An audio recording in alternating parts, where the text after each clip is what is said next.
বিমানবন্দরে security checking এর সময় ভুলবশত আগ্নেয়াস্ত্র থেকে চলল গুলি, আহত 2 কর্মী।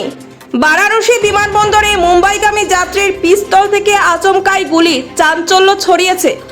আহত 2 নিরাপত্তা কর্মী হাসপাতালে চিকিৎসাধীন। ঘটনার তদন্তে নেমেছে পুলিশ। বিমানে ওঠার আগে বন্দুক পরীক্ষার সময় আচমকাই ভুল করে গুলি চলে যায়।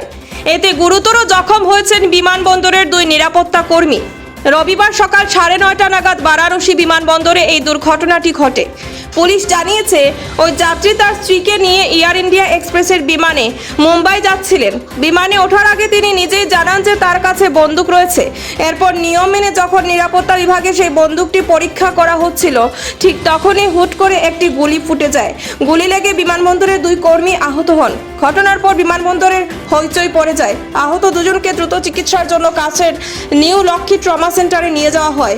বারাণসী বিমানবন্দর পরিচালক জানিয়েছেন, খবর পেয়েই পুলিশ এসে পৌঁছায়। পুরো ঘটনার তদন্ত শুরু হয়েছে এবং ওই যাত্রীকে আটক করে জিজ্ঞাসাবাদ করা হচ্ছে।